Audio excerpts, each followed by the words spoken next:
The following take comes from a highly appreciated member of the casual wrestling community, a community where we promote open discussion and discourage negativity.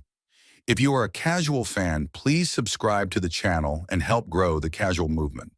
The following take comes from a respected member named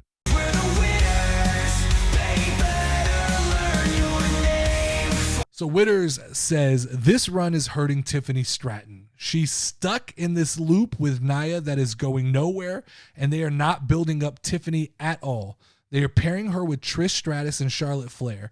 How many times have we seen Charlotte standing tall over Tiffany? Several. How many times has Tiffany gone over Charlotte? None. They aren't building her up to be anything bigger than what she already is.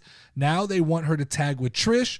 Why isn't she fighting her one-on-one? It makes no sense. Tiffy gains nothing for winning a tag match a month before the biggest match of her life. To top it off, she's having a 20-minute botchy match with Candice LeRae on SmackDown.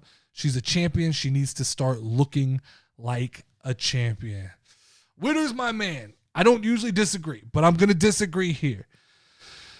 What they're doing with Tiffany Stratton right now is using the tried and true formula that they used with Jey Uso, and that is they're using the sympathy babyface mentality, and it's happening right in front of our eyes. I told you guys a few weeks ago that Tiffany Stratton is the babyface in this story. She was a babyface when I said it, and now it's clear that everything I said's come to be.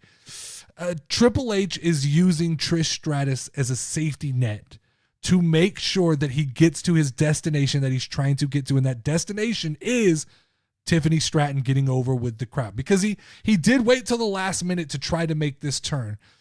These title matches for Tiffany Stratton, they're not about building Tiffany Stratton right now.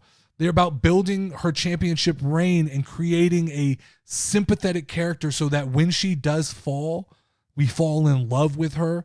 And we build up that emotion to want to see her win a big match. Like, they're going to Canada. Trish Stratus is Canada. It guarantees babyface energy, and it immediately is going to make Tiffany Stratton likable. We've seen that in the last couple of weeks, right?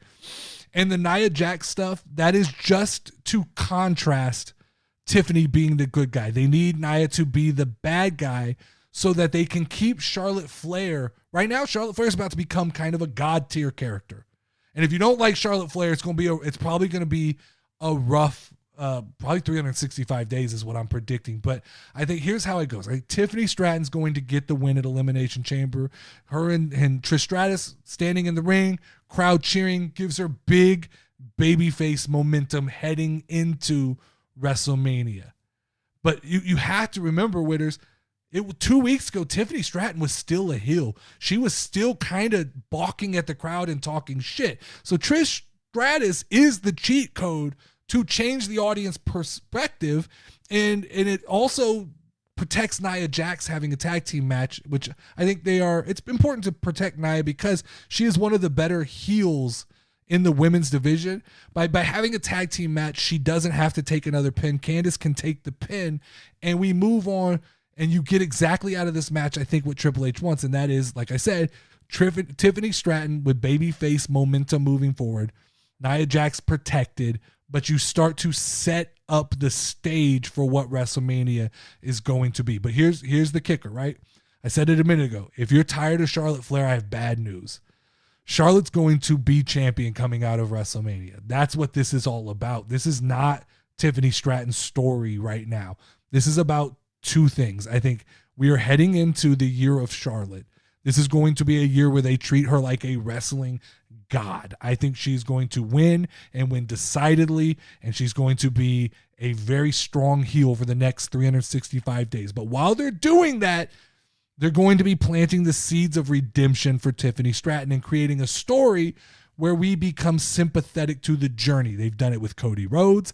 They've done it with Jey Uso. Tiffany Stratton is just next in line to me for this kind of sympathetic babyface journey that lasts about a year and will pay off probably at WrestleMania 42 in New Orleans. I think Tiffany Stratton gets the baton passed to her.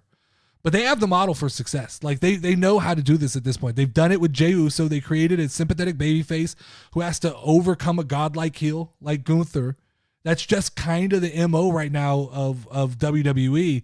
And like I said, it's probably not until next year that you get the version of Tiffany Stratton that I think a lot of people are craving. I think the reality is Charlotte's probably at the end of her full-time run, if we're being honest. If she wants to have a family, if there's other things she wants to do, this may be our last full year to embrace Charlotte Flair.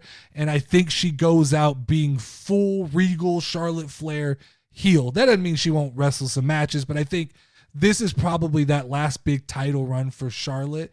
So yeah, I think it's not till next year that we see the torch passed for Tiffany Stratton. And unfortunately, I could be wrong, but I think what you're feeling right now is exactly what they want you to feel. They want you to feel like Tiffany Stratton's being held down.